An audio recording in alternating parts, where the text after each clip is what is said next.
Welcome to LiveDaf, your online Daf Yomi Shir.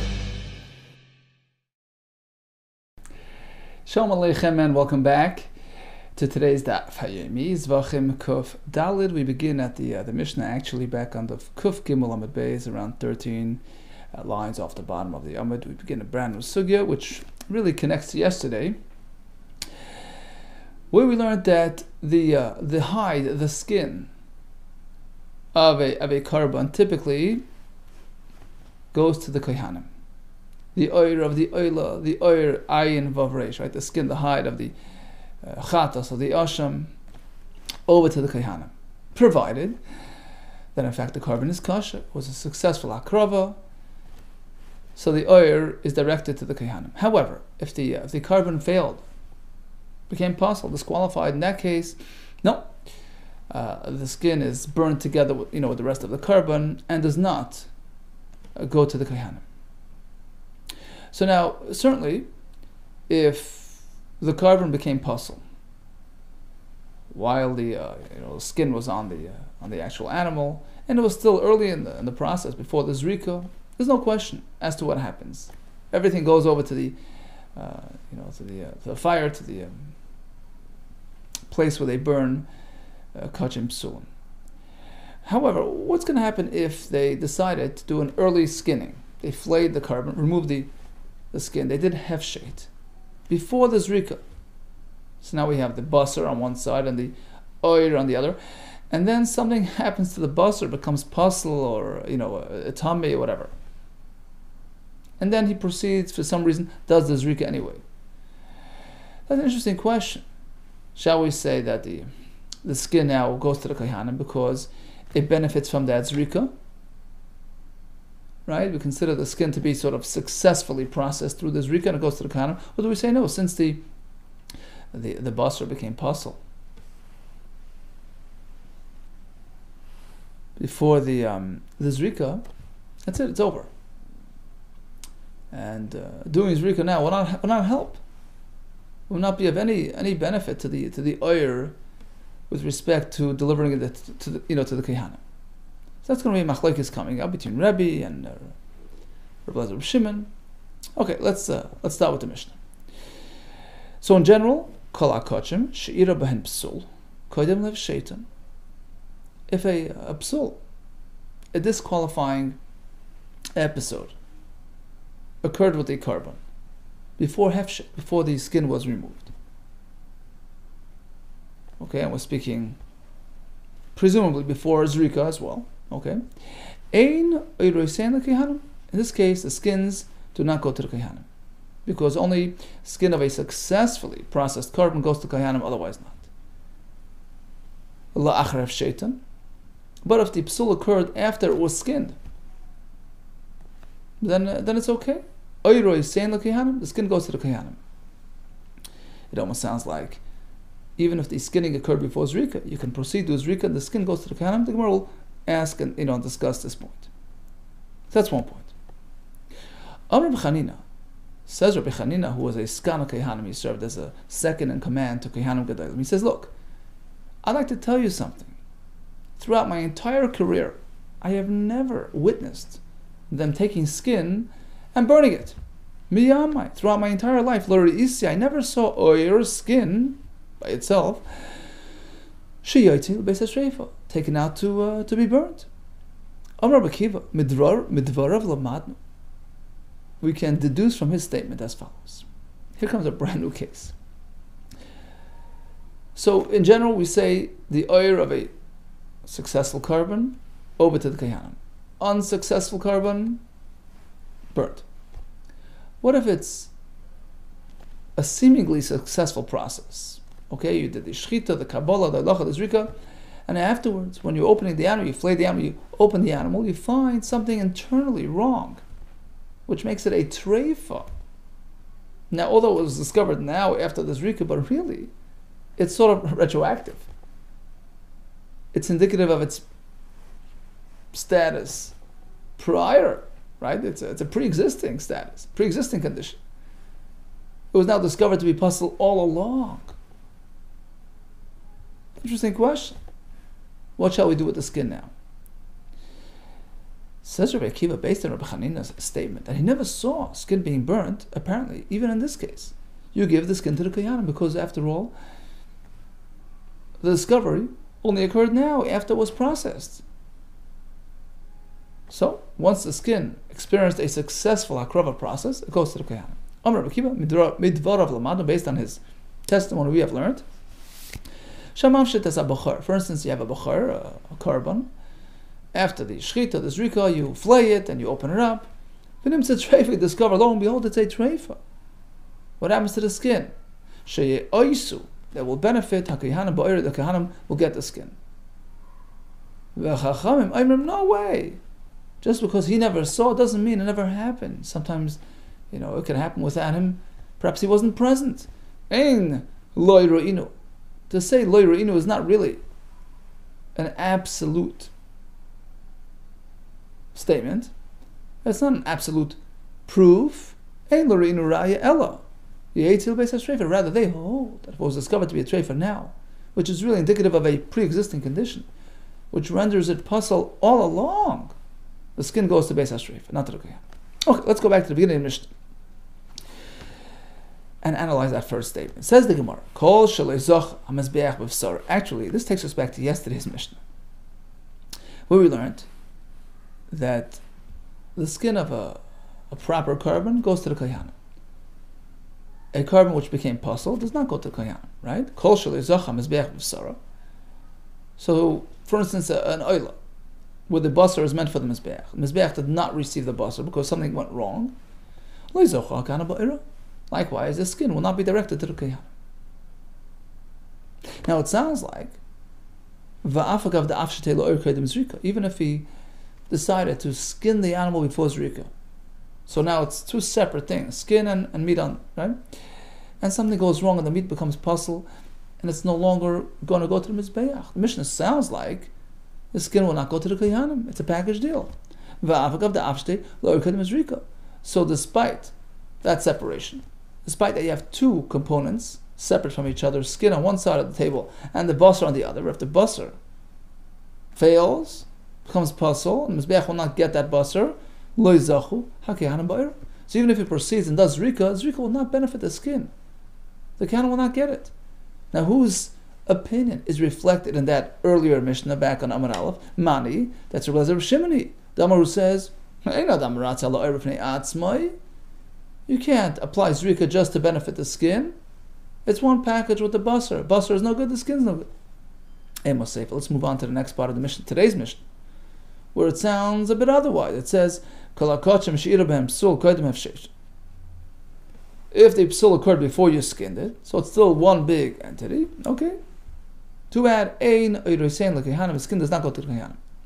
However, la'acharav shaitan, says the Mishnah, if the psul to the basar occurred after you skinned it, after you separated the oir you can give the skin to the kohanim because you do the zrika, and the zrika can deem the oir as successfully processed, so you can sort of have zrika just for the sake of the oir, and then you go to the kohanim. That sounds like a different opinion than the first part of the Mishnah. Ason the Rebbe, that's in line with Rebbe Shita, the Amar who tells us, yes, you can do zrika, and the blood will now sanction the skin on its own. We seem to have a contradiction within the Mishnah. Reisha, part A, reflects Rabbi Shimon's Shita, that you cannot do zrika just for the sake of the oyer. Say for the second part of the Mishnah, today's Mishnah, seems to be in line with Rebbe, who says you can make zrika just for the oyer. Amar Abaye.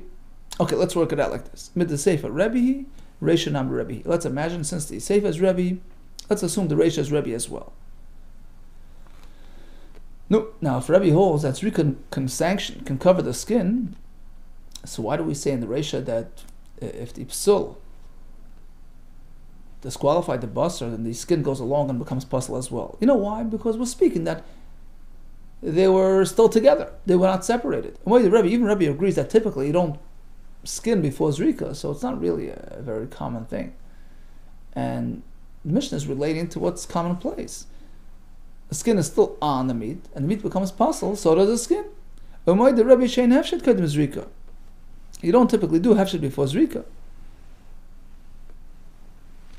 And therefore,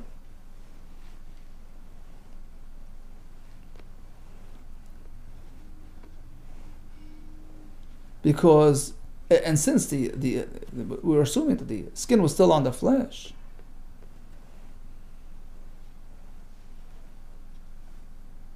and the psul occurred at that point, that's it. The skin is doomed as well. It shares the fate of the basar. Rabbi only allows us to sanction the oir through the zrika. If the oir was separated, so if he separated the skin, it's a separate entity. And then, okay, for some reason he did zrika, it covers and sanctions the skin. But if it was still on the basar when it became pasul, even he agrees it doesn't work, because it shares the same fate as the basar. That's one approach. Rava takes a different approach, from the opposite direction. He says you have this apparent inconsistency between the two Mishnahs. Let's say like this: Midrash Rabbi Elazar Shimon, since the first part of the Mishnah seems to follow Rabbi Elazar Shimon that zrika cannot benefit skin and skin alone. Seifa Nami, Rabbi Elazar, Rabbi Shimon. Let's assume the Seifa also follows that line. Okay, so what did it say in the Seifa? It depends when do the skins go to the Kohanim? It depends when the psul occurred, when the deficiency happened. If it happened before you skinned it, then the skins share the same fate as the basar. It doesn't go to the Kohanim. But if it happened after you skinned it, you can give it to the Kohanim, which doesn't seem to be consistent with Rabbi Shimon, who says that in all cases the Kohanim lose the skin. The answer is like this: although the Mishnah seems to say before skinning and after skinning, that seems to be the defining moment. No, actually zrika is the defining moment. If the psul occurred before zrika, it's over. After zrika, then it goes to the Kohanim because it's already deemed a successful korban. So although the Mishnah uses terminology, umay koydem hefshet, what does the Mishnah mean when it says, well, before skinning or after skinning, umay achar hefshet, or after skinning? What does the Mishnah mean when it says those things? It doesn't mean skinning per se. It means zrika, which makes it available, enables the skinning. Skinning takes place after zrika. That's what the Mishnah means. So after all, it's actually the zrika event which is the defining moment, as per Rabbi Elazar Shimon's shita. If the psul occurred before zrika, it's doomed. After zrika, it's safe. It depends. The psul occurred before zrika, before it became available for skinning, in which case the skin is now doomed. Achar as opposed to if the psul occurred after zrika, when it was now enabled for skinning. So now it's safe and sound because it's a successful korban. Okay, so again, just recap. The skin of a korban mehema is delivered to the Kohanim, provided it's a successful korban. But if it's an unsuccessful korban, then the skin is doomed like the rest of the korban. Burnt with the... What happens if he happened to skin it before zrika, and then something went wrong with the basar, and he did the zrika anyways? According to Rebbe, the skin is now safe and sound in the Kohanim's hands. According to Rabbi Elazar Shimon, no, you can't separate the two. It shares the same fate as the rest of the korban. Okay, where do we find this discussion? My Rebbe, or my Rabbi Elazar Shimon, the son, we find it in the Bryce. Rebbe Omer, Hadam, yes, meratz ala orifnei atzmai. You can have a situation where the dam applied to the mizbeach will be meratza, will apply itself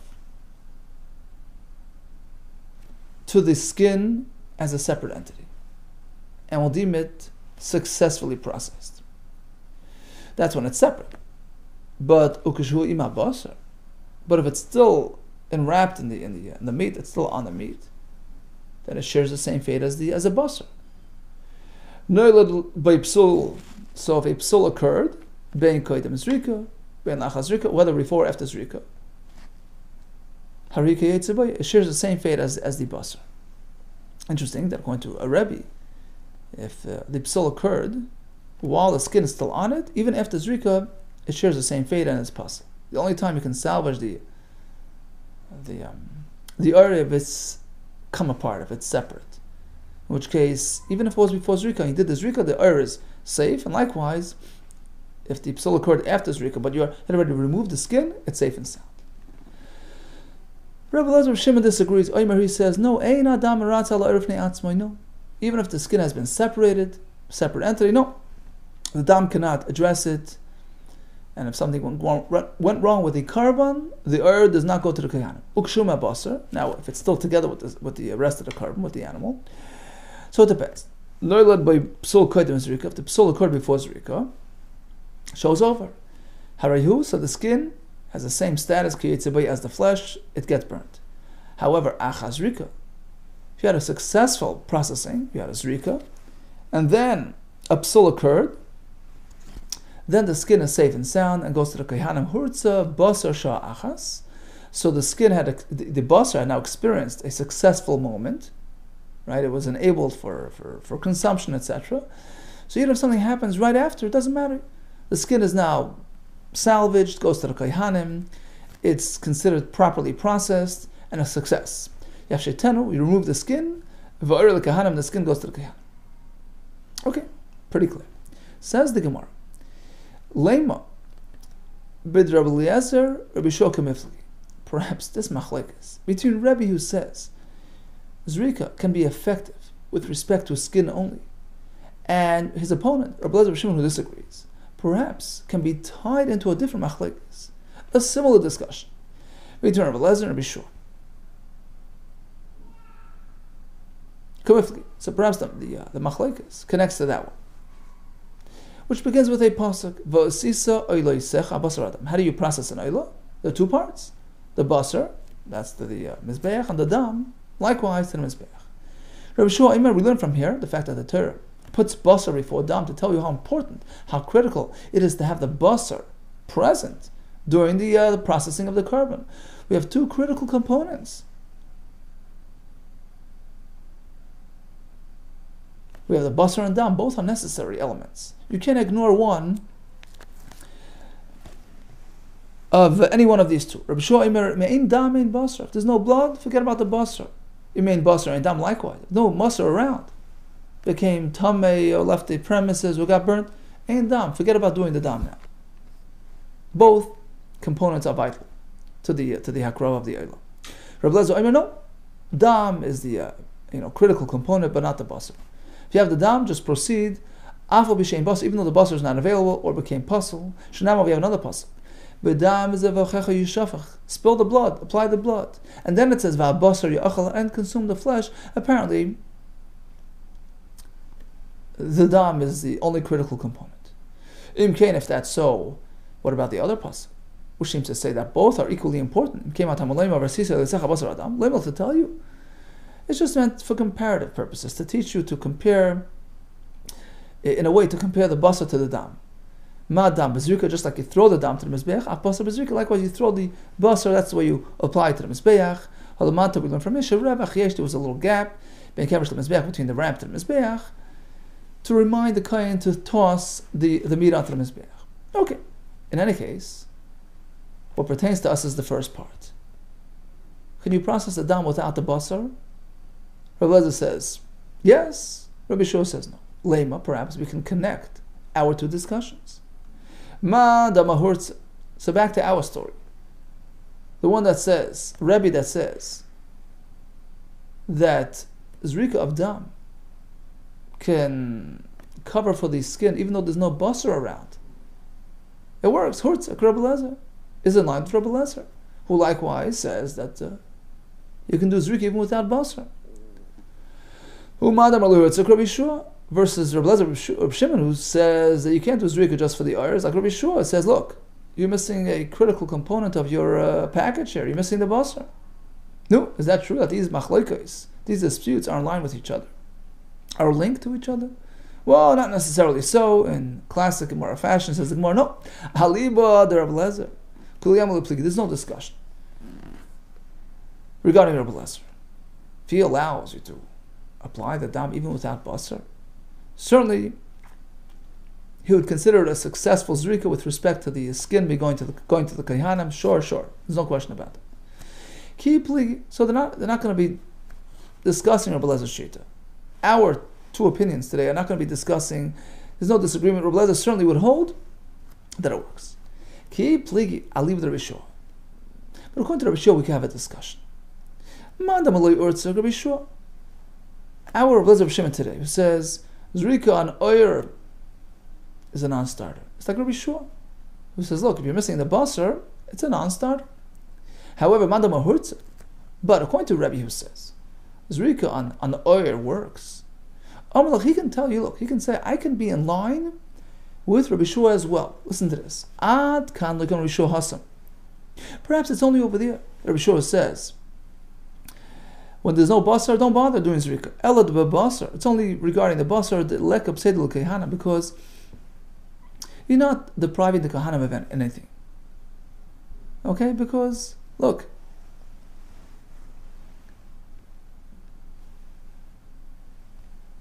don't do the zrika, and I'm bringing another carbon. Okay, kahana aren't losing anything. But in our case, where he did this zrika, okay, and you'd like the kehanim to take the skin. So although, again, the carbon, it was not a successful carbon, he has to bring another one. But perhaps we should not deprive the kehanim of their skin. It belongs to them. Rashi explains, fact is, there was a hakrava of some sort, and the pasuk, in describing, the fact that the granting the kehanim the rights to collect the oir says, it has to be an oir asher hikriv. The fact is, there was some element of hakrava. There was a zrika. Perhaps I feel Rabbi Shua moida. Even Rabbi Shua would agree that the kehanim deserve it. You know why? We find a similar thing. That even Rabbi Shua would agree, it's like the case of b'di'evet. Certainly Rabbi Shua holds you shouldn't do the zrika when there's something wrong with the basar. But after all, if he did it, it's not we have a mishnah, nitma basar or nifsal, ashiyatzos l'klaim. Let's say the basar became tummy, or for some other reason it became puzzle, or left the premises. Right? So Rabbi Lezer Omer, no problem. Again, he says Yizraik, as long as you have the dam, you're safe. Rabbi Shua Omer, Yizraik, don't do it. But even he agrees that after the fact, if you did it, Rabbi Shua Shem Zara Kurtz, he agrees that if the basar is around somewhere, it just became puzzle, and he did the zrika, hurtza, but the evidence works, and the carbon counts, right? So even in our case, let's say the basar is totally gone, got lost, it got burnt. Where in that case, even if he does the zrika, even after the fact, it doesn't work. Even with the evidence, doesn't work on Rabbi Shua. Nevertheless, perhaps we can speculate that he would allow the kohen to take delivery of the oir, of the skin. Perhaps it is considered somewhat of a process to sanction the granting of the oir to the kohen. So it's really inconclusive, and perhaps even Rabbi Shua would agree that it works. Okay, before we continue, let's just quickly recap this piece. So again, back to basics. The skins of karbanos are meant for the kehanim, whether it's an oila or other kadshe kadosh, provided that the carbon was a successfully processed carbon, a kosher carbon, right? Otherwise, you burn the whole thing and nobody gets the skin. But let's say the skin was separated before zrika for some reason, which is not, conventional, and then the basar goes missing, and he does the zrika. Can the kehanim take delivery of the oir? Rabbi says, yes, the zrika is moil for the oir, it's maratz on the oir. Rabbi Shem says, no. But all agree if the skin is still on the animal, when it becomes puzzle, of course, it shares the same fate as the basar. We did have one more side point. Let's say the skin was still on the animal and it's already after zrika, successful zrika, and then a psul happens. Another disagreement we have on this, Rabbi says, look, it shares the same fate as the basar. It's inseparable. Rabbi Shimon says, no, once the basar became kosher for a moment, that sort of dispatches its skin to the kohanim, and you flay it and give it to the kohanim. Now, what happens to the bechor that was discovered to be a treifa? Okay, so seemingly it was processed properly, but then it was discovered to have a pre-existing psul. What happens to the skin now? You should know, I never saw skin being burnt. He says, well, really? What about those chatois hapnimiyos, whose blood is placed in the hechel, whose carcass, the carbon itself,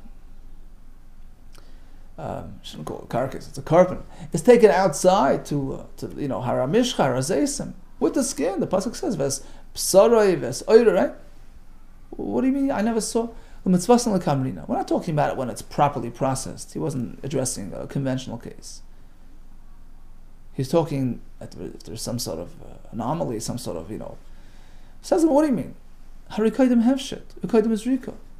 Well, all agree if a psul occurred on the carbon before rika, while the skin was still on it, all agree. There's no contest. Of course you burn the skin. So what does he mean? I never saw skin.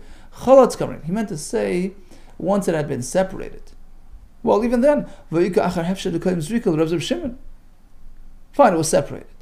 But if it's before Zrika and a psul occurs, according to Reb Shimon, the Ur shares the same fate as the rest of the cover, it's burnt. The Amar who says, the sprinkling of the blood cannot address the skin, cannot sanction the skin, you burn it. So what do you mean I never saw? The answer is Rabbi Chanina Rabbi Svirli. Apparently Rabbi Chanina holds like Rabbi, that if you do the Zrika, the Ur is safe, not burnt. Another way to explain his statement is, even if we'll say that he is in line with Rabbi Shimon, so why wouldn't he see the skin being burnt?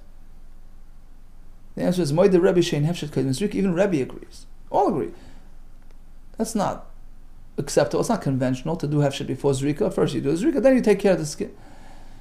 So, presumably, throughout his entire career, his entire lifetime, he never witnessed such a scene because it never happened. Even though theoretically it could have happened. They could have flayed it, and then you have skin on itself, and then, according to Rav Shimon, if something happens with the rest of the carbon, the skin is burnt. But it wasn't a typical occurrence. It wouldn't happen because they never would flay before Zrika. So that's why he made his statement as such, because it never happened. Ask the Gemara, what do you mean? I have one more possible scenario, which would require burning of the skin. Vayika treifa. Nimtzas treifa. They discovered it to be a treifa in the intestines. So although it was post-Rika, but it was a pre-existing condition, which should disqualify it retroactively and mandate burning of that skin. So why is he testifying that he never saw burning of skin? The answer is Kasavar. Apparently he holds, and this is the punchline, he holds, Nimtzes treifa b'nei aymiratza. That's the point of his testimonial.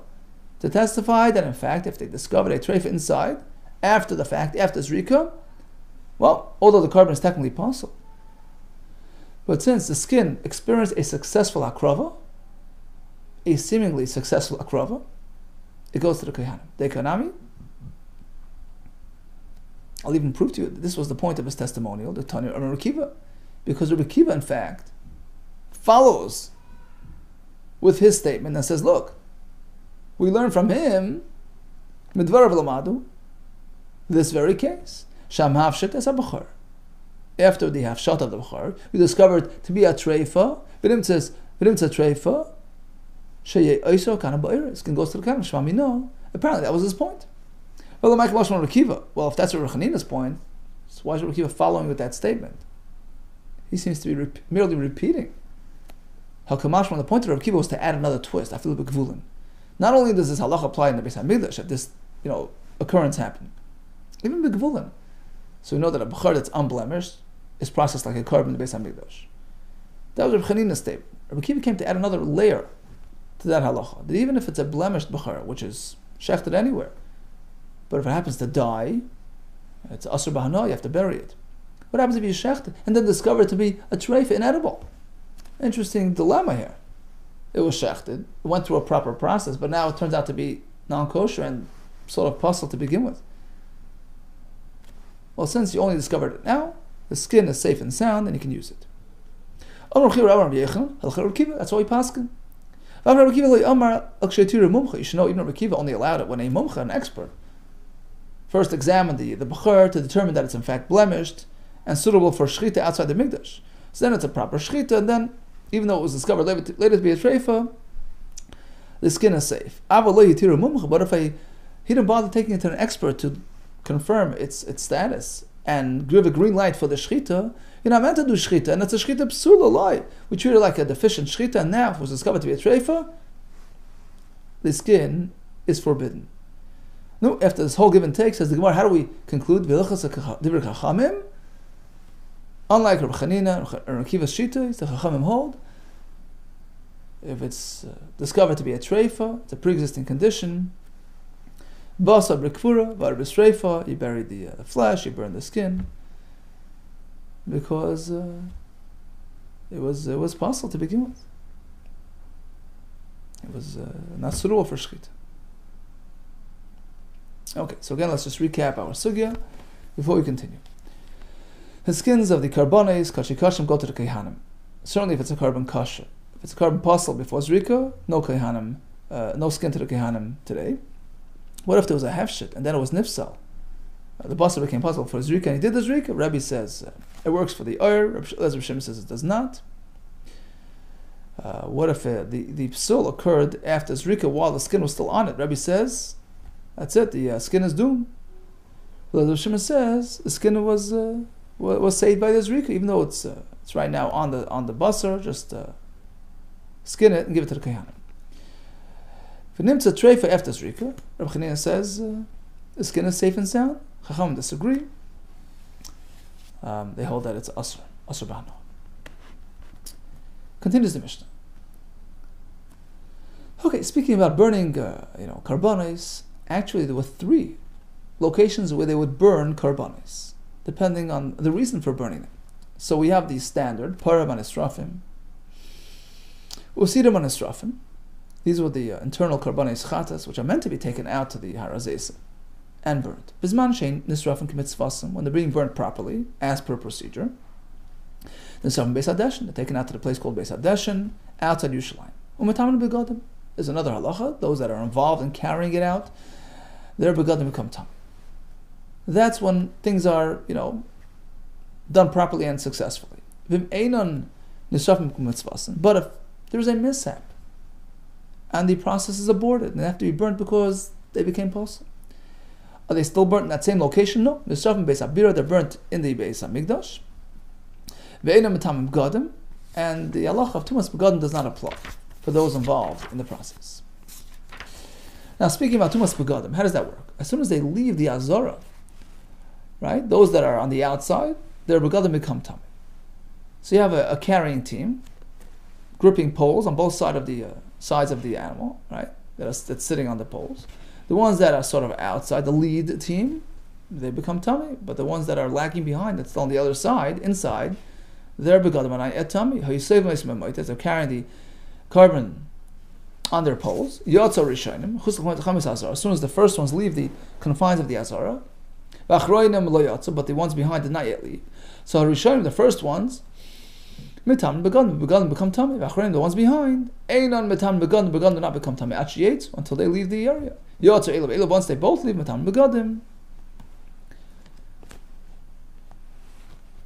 their begadim all become tummy. Rabbi Shimon Omer, no. Tumas begadim only gets activated later when they burn the carbon. Until the fire, the ur, grips most of the animal. Okay, once you get so seriously on the way, then these begadim become tummy. However, once the process is so developed that nitach habasa, the basa becomes sort of liquefied and dissolved, so then the process is deemed to be pretty much over. Ein hasoyrev mitam begadim. One who enters the fray at that point, gets involved, it's after the fact, his begadim do not become effective. Now, my bira, in the Mishnah we use the term bira. What is that bira? It's referring to a very specific place in the Harabayis, which is called bira. No, Kalabayis, Kuloi, Korabira, the whole area. Okay, the Azara, the Harabayis, it's all called bira, shenemar, as the pasuk refers to the Beis HaMikdash, velabira asher chinois. Now, where exactly did they burn these deficient carbonates? What happens? Actually, there were 3 locations. There were 3 places of burning.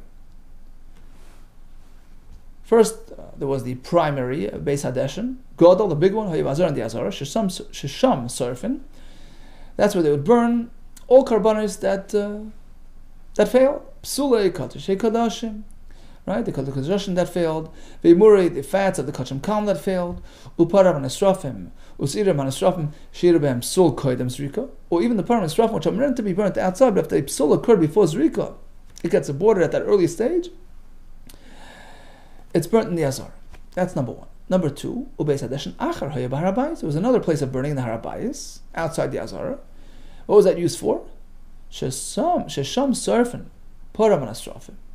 Usiram and Esrafim, Shirabem Psul Achazrika. So the Param and Esrafim, which are meant to be transported to the Hara Zaysim and burned there, if done properly, let's say some mishap occurred Achazrika, after the Zrika and the Azara, before they were taken out. So they were slated for export, but not yet taken out. They're going to be burnt outside because they're sort of exported material. And finally, if the Param experienced a successful, hakrava, you take it all the way outside Yerushalayim, which is called Chutz L'Shalosh Machnes, corresponding to the three territories in the Midbar. You have the Mishkan, surrounded by the Levium, surrounded by Yisrael, and you burn all the way outside the three encampments. So likewise, you have the Heichal Kadosh HaKadoshim, and you have the Harabayis, right, which is the second, and you have Yerushalayim, which is considered like the third circle, and all the way out is called Chutz L'Shalosh Machnes. That's where you burn it. Okay, so according to Rav Nachman, primary is in the Azora. Number three is on Hara Mishcha for the properly processed, Param HaNisrafim, and the middle was the Harabayis for Param HaNisrafim who experienced a psul after Zrika when they were slated for export. Tani Levi, he's going to disagree regarding that number two spot. He says like this. Once again, Shloisha Beis Hachan Hain. There are three places of burning. The biggest one was in the Azara, right? Beis Hadeshin Godel Hayav Azara. Shesham Seifim Psul Kadosh HaKadoshim. That was the place for burning of Psul Kadosh HaKadoshim. Vimurei, and the fats of Kachim Kalm that became possible. Uparam and Esrafim, right? Usirim and Esrafim. Shirabem Psul Bein Koidim Zrika, Bein Lachaz Zrika. Whether they experienced mishap before or after Zrika. If they were still in the Beis HaMikdash, you leave them there. So on this point, he disagrees with Rav Nachman. Even if they're slated for export, but they were not yet taken out, they're still, homebound, you burn them here. The second area was for Param and Esrafim that became possible after being taken, after export. That was for burning of the Shesham, Servant, Param, Servant, Esrafim, Shir Remsul, Bitziyasin, that became possible after being taken out. Once they're out there, they become possible, they burn right there. And the final place was Kumitzvasim, when they're burned properly, so you burn them all the way outside on the next mountain, Chutz L'Shalosh Machnes. Okay, so again, all agree, your typical Psulei HaMikdashim get burnt over here in the Azara, as per the Pasuk's directive. Param Nesrafim Kimitzvasim outside Yerushalayim. And what about that midpoint on Harabayis? That was a Param Nesrafim that became possible, according to Rav Nachman, after Zrika, according to Levi, after exportation. Here come some interesting questions regarding the Param Nesrafim. Boy Rabbi Yirmiyah, Lina Ma'oshatoil beParam Nesrafim. With Irim Hanisrafim. Typically, if a carbon stays overnight, it becomes possible. Right? It's meant to be processed on the day off, right? This is your day, this is your carbon day. Process it today, not tomorrow. It becomes possibly. What about Param Nesrafim, which are a bit different than your regular carbon? Because they're not meant to be fed neither to Mizbeach nor to humans. They're meant to be burnt. Miyamrina, shall we say, Mimahanya Lina. Lina only impacts the basar.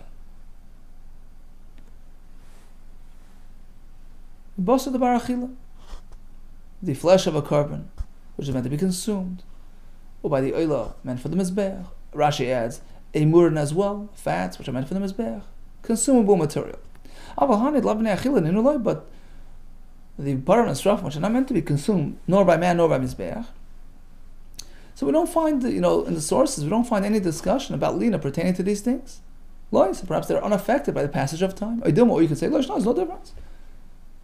You missed the day, you missed it. Amar Rava Hamilsa, Iboy Labai. In fact, Abaye had the same question. And I resolved it. I tried to resolve it from the Brisa as follows. Vishav, and all agree, although typically when a kohen who's involved in the akrava will have thoughts of I'm gonna eat it in a week's time, it becomes pigel, right? But this type of thought process, which occurs during the processing of the parab and estrafim, does not affect him. So the Gemara assumes there's a correlation between the thought process and the actualization of that thought process, right? My love, let's assume, just as machshava on the wrong time doesn't affect the carbon, lina nami le'posel, likewise, if it was actually left beyond the time, right, they're connected. Machshava is basically, I'm thinking to leave it, let it stay over beyond its time. So machshava doesn't act to the detriment of the param and estrafim. It's immune to this machshava. Presumably, the actual act of lina is also won't affect it. That's your answer. Says the Gemara, no. Perhaps they're unrelated. Viduma, perhaps machshava le'pasla. Machshava doesn't affect the param and estrafim. Pigel is not applicable. Avalina pasla, but if you leave it overnight, of course it becomes pasla. You have no, clarity on that. Tashma, comes another attempt at it, right? Param and estrafim, sidam and estrafim, right? These karbanis. So as soon as you make it hekdesh, as soon as you designate it, if one misuses them, he has committed mi'ila. Nishchatu, after the shchita, they become elevated even further. Huchshru, they become susceptible, they become more delicately possible to yoyim, chosuk yipurim, velina. If a Tvul Yom touches them, they become puzzle. Likewise, they become puzzle. Belina. There you go. There's your answer. If you leave them around, they become puzzle. My love, let's assume Lina's puzzle. We're speaking about the basa of the param. So you see, Lina applies in this case. Loi, Lina say murin. Perhaps Lina was speaking of is the emurin, the fats of these carbonates, which certainly cannot be allowed to stay beyond their time because that's nechal, that's consumable material, which are susceptible to Lina. So as the Gemara, you're telling me that the Brisa is focusing on the imur, not the basar? But Mektani is safe. Let's move on to the next part of that Brisa, which clearly addresses the basar. Kulan ma'alan ben vesadeshin ashutacha basar. Meal applies to all these until it's fully consumed. Like we said, it's consumed by fire in the vesadesh. We're speaking about the basar, right? Mid the seifa basar. The very fact that part B of this discussion pertains to basar, Reshinam basar, leads us to assume that part A is also the basar. And lina affects the basar. There's your answer.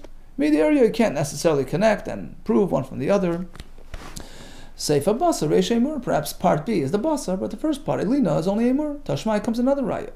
Tani Levi, right? A minute ago we learned, according to Levi,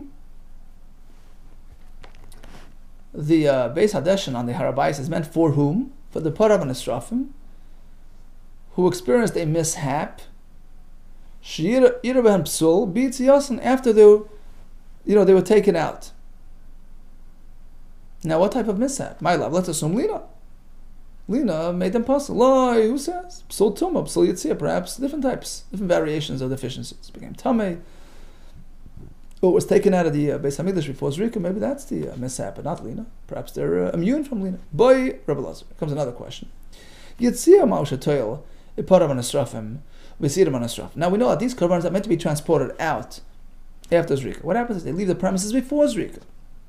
Do they become puzzle? Why can we believe? What's this question? What are the factors to consider? Amar B'Yom Yabab. Now, I'll leave with them on the Omar. Adayin lo yigi azman elotzis. Let's just take a pause for a second. Rashi takes us back to Daf Peites. Well, we had a discussion regarding the basar of kachim kalam. Now, we know that kachim kalam are meant to be consumed anywhere in Yerushalayim. Right? They're allowed to leave the Beis HaMikdash after Zrika. What if the basar is taken out before Zrika? Still premature, early in the process. So there was a shita which says it becomes possible. Adayin lo yigi azman elotzis. Look, you're too early. So the question is, shall we apply that concept to the basar of our karbanis now, our parim, which likewise are meant to be exported, but not yet. It's still too early in the process, still before Zrika. What happens if they leave at this point? Shall we say? You can't compare the two stories. Hanimi the basar. When do we say that the basar of kachim kalam that leave the premises too early become pasul? They ain't so if it's chayva, because although you have a right to take them out later, but they're not. There's no obligation to take them out. You can eat the basar in the Beis HaMikdash too. So in that case, we say, look, you took it out too early, it's pasul. Aval hani the soif and lotzei chayva, but this is very different. The parim are mandated for export. You meant to take them out. So perhaps since they relate to the outside, even if they were taken out too early, they're unaffected. Or you can say, no, hachinami here too, look, it's too early. Yeah, later you take them out, but not now. You're still mid-process. You have to wait, patiently, hold your horses. Hachinami, here's why you can apply the idea, this concept, listen. Too early, it's possible. Tashmai comes it right. Tony Levi tells us, that they experienced a psul on the way out. Which psul? My love, let's assume psul yitzia, because they were taken out too early. Lie, no, who says? Maybe the psul was psul tuma, psul lina. So it's sort of bouncing back and forth. We're not sure which psulim. Tuma certainly affects it, but lina, we're not sure. Yitzia, we're not sure. Okay. Now let's go back for a minute to the halacha in the Mishnah.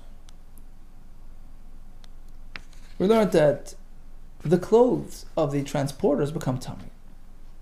Once the you're standing outside with most of the par, either entirely or most of it outside, it activates that tumah. What about the following case? Interesting case. Boy Reb Elazar, you're right on the threshold. You're sort of half in, half out. Parab and astraf, siram and astraf, shiatza rubai. So 51% of the animal is outside, but mute aver. But the pivotal element was an aver, a limb, which is part in and part out. Okay, so let's say you have 50% out, right? And you have one limb, which is only part out, a minority, a small part of it is outside, and that sort of puts you over the top. That gets you to the 51%. But most of that limb is inside. So this little bit, do you sort of connect it back with the majority of itself, so it's deemed like it's inside, so you don't have the majority outside, or do you connect it to the rest of the animal to make it a roiv? Shiyotza ruiv, most of the animal left, it's 51%, through using a little piece of an aver, which is mostly still inside, only part of it outside. Shiyotza ruiv miyut aver. No, what's the status? Hach miyuta. This minor part of that aver. Should we attribute it to most of itself, so it's still inside? So it's considered like it hadn't left. And now you don't have 51% outside.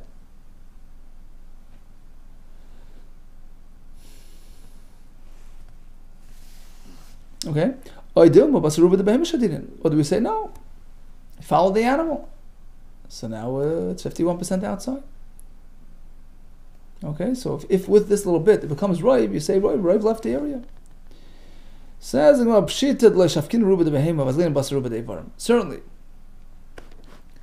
you have a choice between attributing this little meat to the roiv of itself or roiv of the animal. Certainly, the animal wins hands down. It's a more significant, sizable entity. Of course, it relates to that, and now you have 51% out. There's no question. The question is as follows. Let's say the animal is 50% in, 50% out. So it happens that there's one aver, it's sort of on the boundary. Most outside, which gives you the total of 50%, but a little bit of that limb is still inside. High mute to the aver. So this little bit that's still inside, where is it? Halachically, where is it located?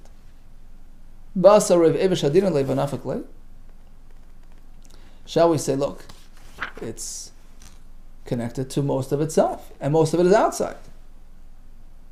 So now you have more than 50% outside.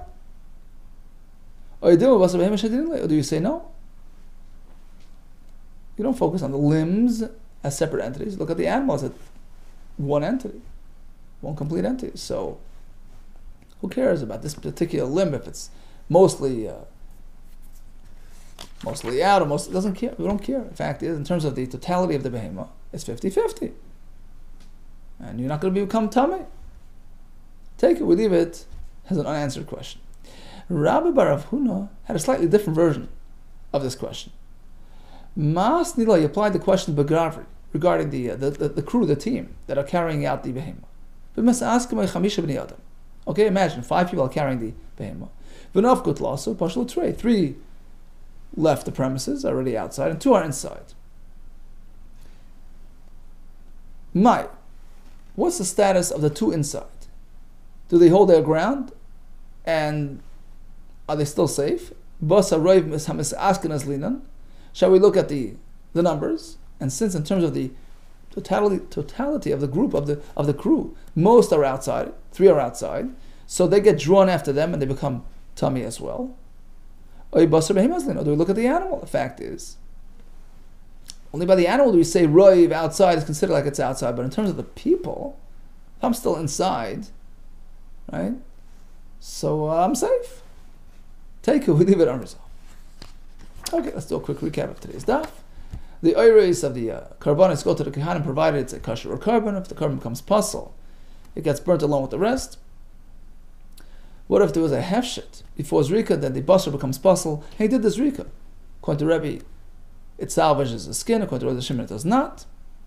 What if the animal turns out to be a treifa, a pre-existing condition, only discovered later? Rebbe Chinis Kanakanim says the oir is safe and sound. Chachamim disagree on that. Now, where do we burn karbanos that became puzzle? We have 3 locations. In the Azara was meant for standard psulim. Over in Harazesim meant for the param and esrafim kimitzvasim. And in the middle of the way we have the Harabayas location, which were meant for param and esrafim, which got puzzle somewhere mid-process. We had an interesting question whether Lina applies to param and esrafim, whether Yitzia applies to them, and some interesting equations regarding the Tumas Begadim, which applies to the carriers of the param and esrafim, who are, on the outside already, with the par mostly outside, so their begadim become tamei. The question is how to determine the majority concept in terms of the behemoth. Likewise, perhaps in terms of the crew as well. Take it, we leave it unresolved. All the best to you and atzlacha rabba.